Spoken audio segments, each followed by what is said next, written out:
حضرت موسیٰ علیہ السلام کا واقعہ مکمل تفصیلی تحریر۔ تعارف۔ حضرت موسیٰ علیہ السلام کا نام قرآن میں سب سے زیادہ بار آیا ہے۔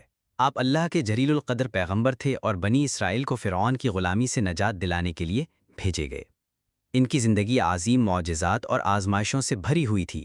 یہ واقعہ ہمیں سکھاتا ہے کہ اللہ پر بھروسہ، صبر اور ہمت کیسے ایمان والوں کو کامیابی دیتی ہے۔ پیدائش کا پس منظر۔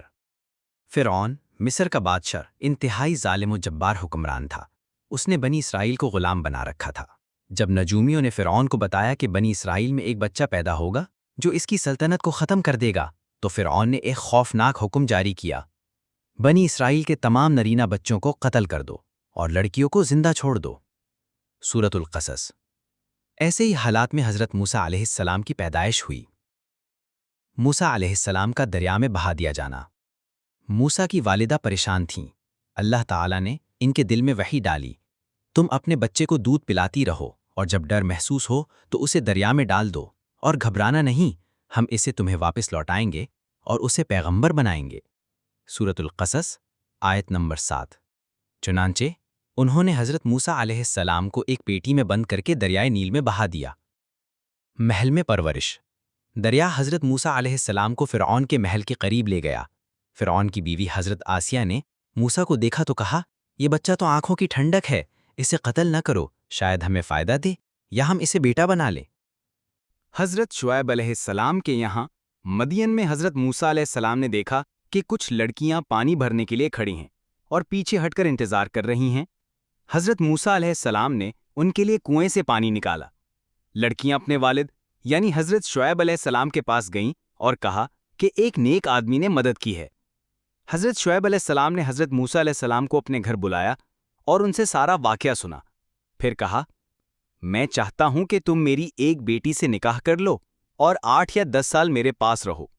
حضرت موسیٰ علیہ السلام نے قبول کیا، شادی کی اور کئی سال وہاں مقیم رہے۔ اللہ سے ہم کلامی۔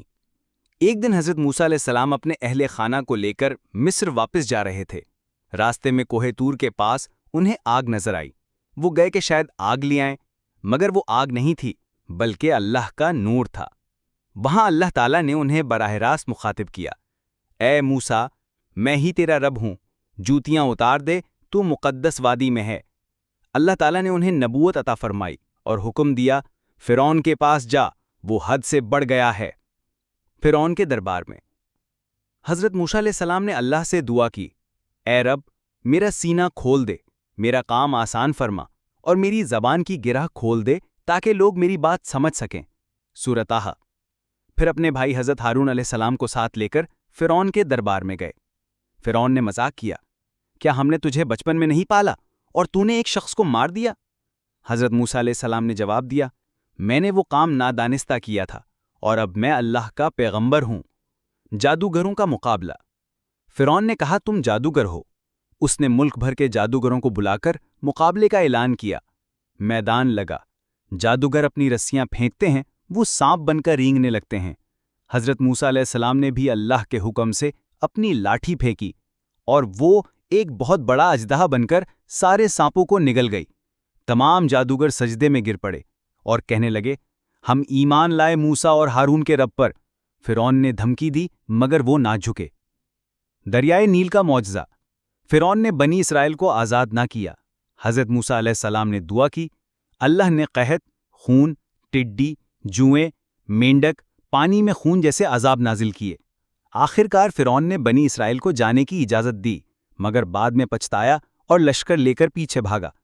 جب حضرت موسیٰ علیہ السلام اپنی قوم کے ساتھ سمندر کے کنارے پہنچے تو پیچھے لشکر اور آگے سمندر تھا۔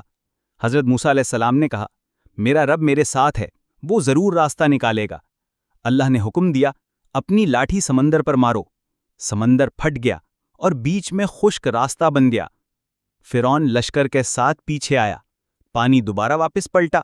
فرعون اور اس کا لشکر سمندر میں ڈوب گیا۔ نتیجہ: یہ پورا واقعہ ہمیں سکھاتا ہے کہ اللہ کی مدد ہر حال میں آتی ہے، بس صبر اور یقین شرط ہے۔